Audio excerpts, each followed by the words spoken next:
प्रेमाची गोष्ट या मालिकेच्या महासोमवारच्या भागामध्ये मित्रांनो आपल्याला असं पाहायला मिळणार आहे की आता सई ही मुक्ताला म्हणत असते, आई आपण आपल्या घरी म्हणजेच पप्पांच्या घरी कधी जाणार आहोत. तेव्हा आता मुक्ता ही शांत राहते. तेव्हा आता तिथे सागर येतो आणि सागर आता सईला म्हणतो की लवकरच आणि आताच्या आता तेव्हा आता मुक्ता आता सागरला म्हणत असते की आताच्या आत्ता कसं होणार. तेव्हा आता सागर आता मुक्ताला म्हणत असतो, आता तर सर्व काही ठीक झालेलं आहे, मग तुम्ही आता घरी का बरं येत नाही आहे.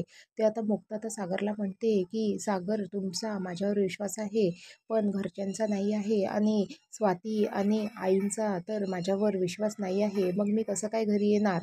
तेव्हा आता तिथे आता स्वाती येते आणि ती मुक्तांची माफी मागते आणि म्हणते की मला माफ कर मुक्ता, माझ्याकडून खूप मोठी चूक झाली आणि लवकरात लवकर तू घरी चल. असं आता मुक्ताला ती स्वाती हात जोडून तिची माफी मागत असते. तेव्हा आता इंद्रासुद्धा आता मुक्ताची आणि माधवीची माफी मागायला त्यांच्या घरी आलेले असतात आणि आता इंद्रा आता माधवीसमोर हात जोडून माफी मागते आणि म्हणते की आमच्याकडून खूप मोठी चूक झालेली आहे आणि प्लीज आमच्या सुनेला मुक्ताला घरी पाठवा ना.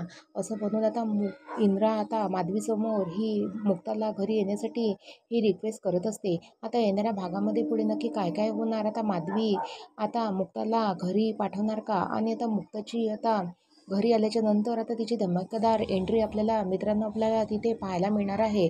तर मित्रांनो आता बघत राहा प्रेमाची गोष्ट आणि व्हिडिओ आवडला असेल तर लाईक करा. थँक्यू.